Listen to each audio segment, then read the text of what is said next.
মা হৃদয় হাত পৰা এটি বিশাল সম্পৰ্ক যাক কাৰো লগতে তুলনা কৰিব নোৱাৰি। এই মিঠা সম্পৰ্কটোৱেই এজনী নাৰীক নাৰী হিচাপে পূৰ্ণতা দিয়ে স্বৰ্গসুখ।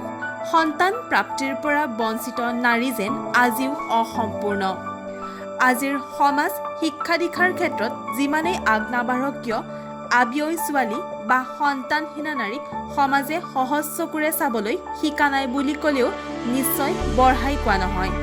সন্তানহীনা নাৰী মানেই যেন অসুচি, আৱৰ্জনা, কলংকিতা, জীৱন ধাৰণ কৰাই যেন অনৰ্থক। ঘৰৰেই হওক বা সমাজৰেই হওক, প্ৰায়ভাগেই যিকোনো শুভ কৰ্মত তেওঁক ভাগ লোৱাৰ পৰা বঞ্চিত কৰে। আনকি বাজি, অসুচি আদি বিশেষণেৰেও নামাকৰণ কৰাও দেখা যায়। তেনেকুৱা নাৰীয়ে যদি কাৰোবাৰ সন্তানক মৰম কৰিবলৈও বিচাৰে তেনেহ'লে সেই নাৰীক কটু সমালোচনা কৰাও দেখা যায়। ফলত তেওঁলোকে মানসিকভাৱে ভাঙি পৰে আৰু নকৰিবলগীয়া বহু কামেই কৰিবলৈ বাধ্য হোৱাও দেখা যায়। সন্তানহীনা নাৰীৰ যেন জীৱনৰ কোনো মূল্যই নাই। কিন্তু আজি তেনেকুৱা এজনী সন্তানহীনা নাৰীৰ বিষয়ে ক'বলৈ লৈছোঁ কিছু কথা।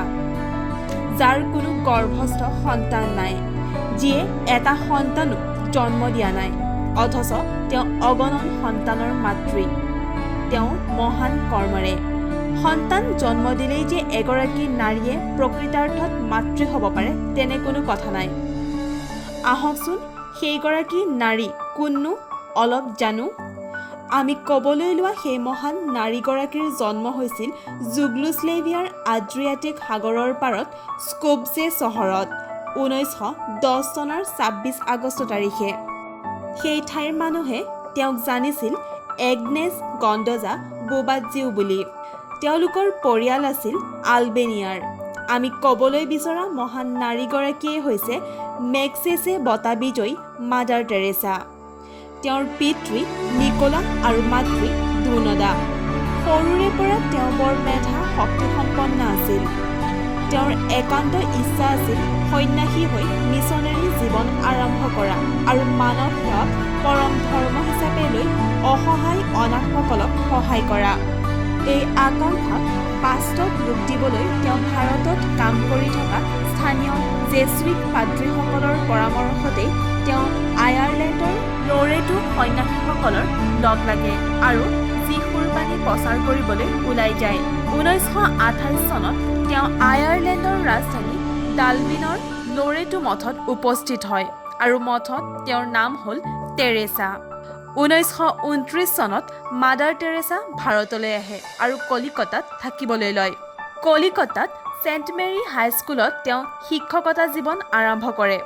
1929 চনৰ পৰা 1948 চনলৈকে তেওঁ শিক্ষকতা কৰে। তেওঁ শ্ৰেণীত ভূগোল আৰু বুৰঞ্জীৰ পাঠদান কৰিছিল।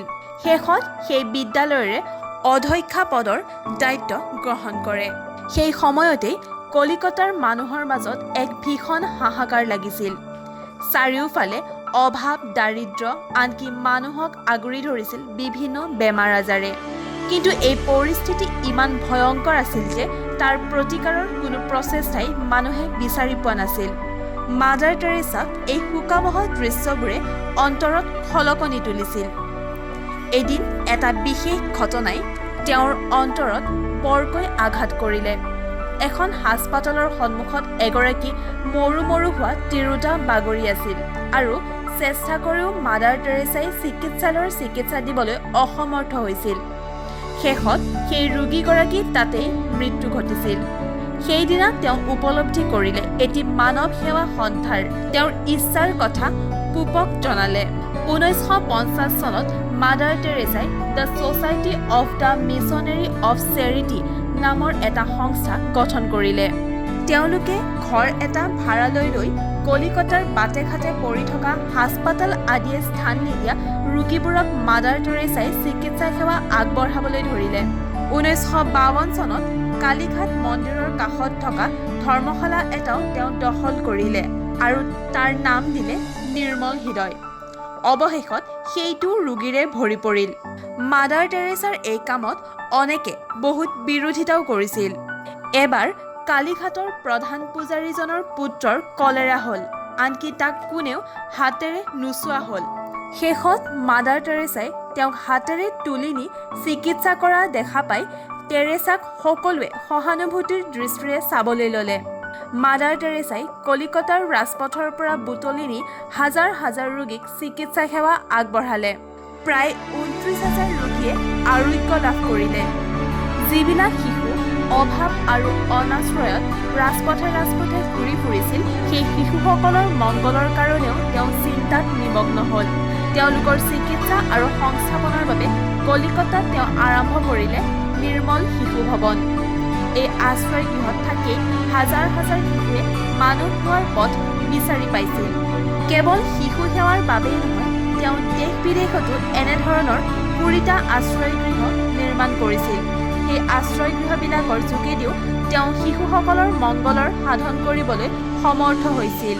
কুষ্ঠ, যক্ষ্মা, কলেৰা, টাইফয়েড আদি ৰোগীৰ কাৰণেও এবিধ চলন্ত ডিছপেঞ্চেৰীৰ প্ৰচলন কৰিছিল, যাৰ ফলত অনেক ৰোগীয়ে সহজতে চিকিৎসা সেৱা লাভ কৰি আৰোগ্য হোৱাৰ পথ দেখিছিল। তেওঁ কুষ্ঠ ৰোগীসকলৰ কাৰণে বিশেষভাৱে চিন্তা কৰিছিল। এই ৰোগীসকলক তেওঁ নিজে চোৱা চিতা কৰাৰ উপৰিও ডাক্তৰ আৰু নাৰ্ছসকলেও তেওঁক সহায় কৰিছিল। আৰোগ্য নোহোৱা কুষ্ঠ ৰোগীসকলক শান্তিনগৰ নামে ঠাইত সংস্থাপনৰ ব্যৱস্থা কৰিছিল। শান্তিনগৰত 34 একৰ ভূমিত অনেক বাংলাদেশী ভগনীয়াকো স্বাস্থ্যসেৱা আগবঢ়াইছিল মাদাৰ টেৰেছাই। মাদাৰ টেৰেছাই সমগ্ৰ বিশ্বতে জনসাধাৰণৰ সেৱাৰ নামত প্ৰতিষ্ঠা কৰিছিল 60খন স্কুল, 200ৰো অধিক চিকিৎসালয়, 54খন কুষ্ঠাশ্ৰম, 20খনৰো অধিক অনাথ গৃহ, 335খন চলন্ত ডিছপেঞ্চেৰী, 28টা পৰিয়াল সেৱা কেন্দ্ৰ, এটা যক্ষ্মা ক্লিনিক, 6খন দান্তব্য চিকিৎসালয় আৰু অনেক কমাৰ্চিয়েল স্কুল। 2008 চনলৈকে মুঠ 43,000 কুষ্ঠ ৰোগীয়ে তেওঁৰ চিকিৎসালয়ত সেৱা গ্ৰহণ কৰি আছিল। 2000 শিশুৱে তেওঁৰ শিশু ভৱনত আশ্ৰয় পাই আছিল আৰু 16 লাখ ৰোগীক তেওঁ ডিছপেঞ্চেৰীয়ে চিকিৎসা কৰি আছিল। মাদাৰ টেৰেছা মানৱ সেৱাৰ এনে শাখা প্ৰশাখা পৃথিৱীৰ প্ৰায়বোৰ দেশতে আছে। তেওঁৰ সংস্থাত 2008 চনলৈকে মুঠ 1800 গৰাকী নাৰ্ছ, 185জন ব্ৰাদাৰ্ছ আৰু 400জন প্ৰশিক্ষাৰ্থী আছে। মিছনেৰী ব্ৰাদাৰ্ছ অফ চেৰিটি আৰু international association of workers' of mother Teresa তেওঁৰ সেৱা বাহিনী। 1964 চনত পূব পলে তেওঁৰ মানৱ সেৱা কৰিবলৈ আৰু অধিক সুবিধা কৰি দিছিল। পূব পলৰ গাড়ীখন মাদাৰ টেৰেছাই উপহাৰ হিচাপে লাভ কৰাৰ পাছত সেই গাড়ীখনকে দেখুৱাই তেওঁ এখন লটাৰী খেল আৰম্ভ কৰিছিল। সেই খেলৰ দ্বাৰা তেওঁ 46 লাখ টকা সংগ্ৰহ হোৱাত সেই টকাৰে টেৰেছা কাৰ্যালয় লৈছিল কলিকতাৰ লোৱাৰ চাৰ্কুল বোৰ্ডত। তেওঁ জীৱনত অনেক খ্যাতি লাভ কৰিছিল। মানৱ সেৱাৰ শ্ৰেষ্ঠ সন্মান মেগছেছে বঁটা লাভ কৰাৰ উপৰিও তেওঁ পোপজন শান্তি বঁটা, গুড ছামাৰিটান বঁটা আৰু জন কেনেডি আন্তৰ্জাতিক বঁটাও লাভ কৰিছিল।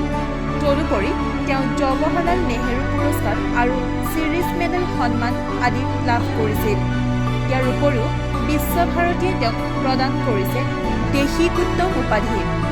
ভাৰত চৰকাৰে তেওঁক পদ্মশ্ৰী আৰু 1980 চনত ভাৰত ৰত্ন উপাধিৰে বিভূষিতও কৰিছিল। 1997 চনৰ 5 ছেপ্টেম্বৰত এইগৰাকী মহান নাৰীৰ দেহাৱসান ঘটে কলিকতাত। News desk report, news 5 Assam.